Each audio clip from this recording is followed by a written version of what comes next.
Essentially, tension comes from unanswered questions. Tension comes from anticipation. When you're kind of dealing with suspense and horror, you really have to get to know characters and really have time with them to really understand and feel the loss of when they are taken by the aliens.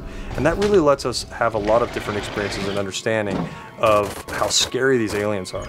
And so this gives us a chance to really kind of get you involved and also be able to kind of pull the rug out from under you whenever there's a loss of a particular character or whatever it is.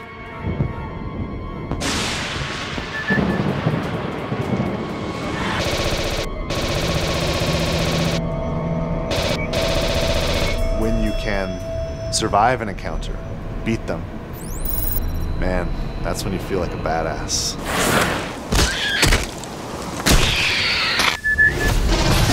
We're going to have a lot of different places than you've seen maybe in the movies. So we're going to be able to see places that you are familiar with, like Hadley's Hope. It's after the atmospheric processor has blown up, so it's been very torn up. Damn it, Winter! You are a badass, man! And it kind of had an explosion that explodes up, not out, but nonetheless, it still had an impact on what happened to some of those areas that you were familiar with. So you now get to come back in there and see them in a destroyed or distressed state that you didn't see before. You'll be able to explore areas that you hadn't seen in the movie. For example, being on the Sulaco, we'll have a lot more time to spend with the Colonial Marines there, as well as getting closer to areas that we've all wanted to see, like the jockey ship that we'll be able to explore more in and around.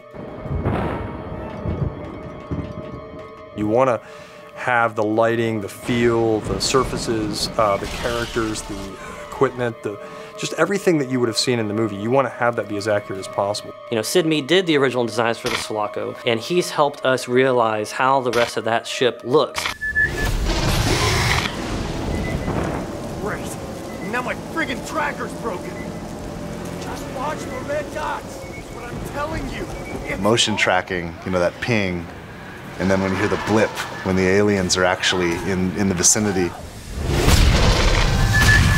It's such an iconic sound, and when we got the source material for 20th Century Fox, the actual audio that was recorded and Foleyed and some of the other stuff that was digitally produced, man, it's so exciting to be able to play with that content and then work that content into the game.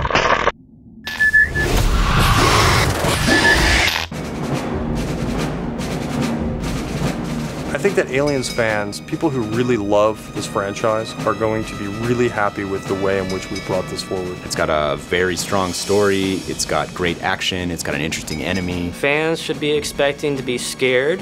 They should be expecting to be excited.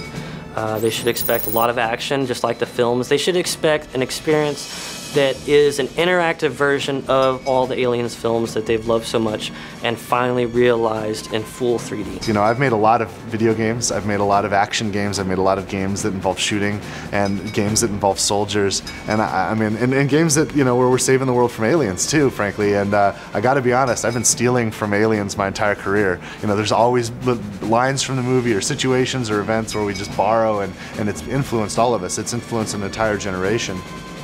When we get to spend time in the real fiction, in the real canon, it's pretty exciting because we're not borrowing from it, we're building onto it and we're adding to it. So it's just a thrill to be involved.